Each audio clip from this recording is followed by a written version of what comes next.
Hello, and welcome to Swanson on Sports.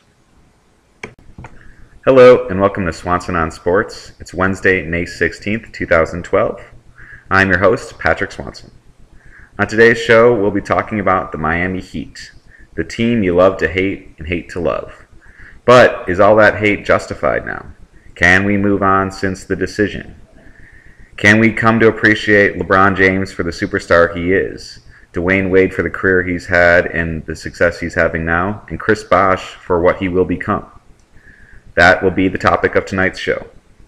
Let me first start off by saying I am a Chicago Bulls fan, and like most Bulls fans, I was offended by what happened 2 summers ago with the Miami Heat. But time heals all wounds, and I have learned to compartmentalize that and got over it quickly. I mean, the Miami Heat basketball players, stars, Dwayne Wade, Chris Bosh, and LeBron James were trying to make a monetary decision, playing teams against each other. Chicago Bulls, Cleveland Cavaliers, the New York Knicks, all involved, and they chose Miami. But that was just a business decision.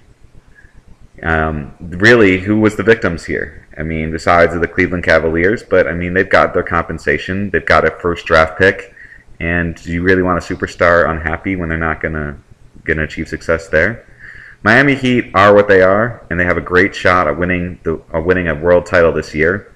The NBA Eastern Conference lays in front of them for a title for going back to the finals, with the #1 seed Chicago Bulls falling out due to the Derrick Rose injury, an aging Boston Celtics team, an 8th seed Philadelphia Sixer team that may not belong there, getting a lucky break in their first seed.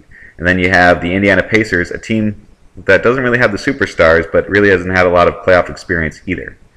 So coming out of the West, their biggest challenges are going to be either the Oklahoma City Thunder, the Los Angeles Lakers, or the San Antonio Spurs. It's almost a foregone conclusion they're going to get there. Now, they will have to come by the obstacle of Chris Bosh, but maybe it's time we appreciate the Heat for what they are, and not keep focusing on the problems of LeBron James, his late game free throws.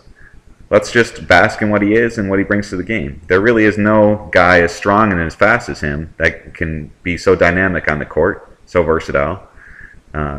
Dwayne Wade is very clutch in the end of games. Now, Bosh is hurt right now, but they expect to get him back should they move on in later rounds. So maybe it's time we give him the respect and start to really enjoy this team instead of hating. Because then we have to ask the question, do we love to hate more than we love to appreciate the game? And I think I've come to that conclusion now that it's just a silly thing to keep the hate going. Let's appreciate what we have here. I'm not saying we have to cheer for a team that we don't like, but maybe the hate is just gone a little too far. And as fans, we need to appreciate how awesome this team can be, and especially how great a superstar LeBron James is. Well, that's my thoughts for today's show. Please email or let me know with your thoughts on this show. My name is Patrick Swanson, and this has been Swanson on Sports, and I'm signing off. Take care.